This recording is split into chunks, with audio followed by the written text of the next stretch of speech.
Hi అండి, అందరూ ఎలా ఉన్నారు? బాగున్నారా? Welcome to my channel Sunanda's diaries and blogs అండి. Diet control omelette dosa. నేను ఎక్కువగా డైట్ కంట్రోల్ కాన్షియస్తో ఉంటాను కాబట్టి నా ఫుడ్ అంతా అలాగే ఉంటుందండి. బట్ ఆకలి అవుతూ ఉంటుంది, కంట్రోల్ చేసుకోవాలి. చూడండి, యాక్చువల్గా మనం ఆమ్లెట్ అంటానే 2-3 ఎగ్స్తో వేసుకుంటాం కదండి. ఒక హాఫ్ ఆనియన్ కట్ చేసుకున్నాను, పచ్చిమిరపకాయలు కట్ చేసుకున్నాను కారం కోసం, కొత్తిమీర, కరివేపాకు కట్ చేసుకున్నాను, ఒకే ఒక ఎగ్ వేసుకున్నానండి. కాకపోతే 1 స్పూన్ కార్న్ ఫ్లోర్, 1 స్పూన్ గోధుమ పిండి కలుపుకున్నానండి.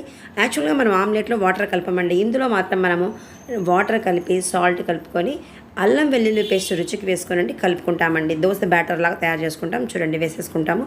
ఎంత టేస్ట్గా ఉంటుందంటే ఇది మీరు తిన్న తర్వాత కామెంట్లో తెలియజేయాలండి. చాలా అంటే చాలా టేస్ట్గా ఉంటుంది. కడుపు బాగా నిండుతుంది.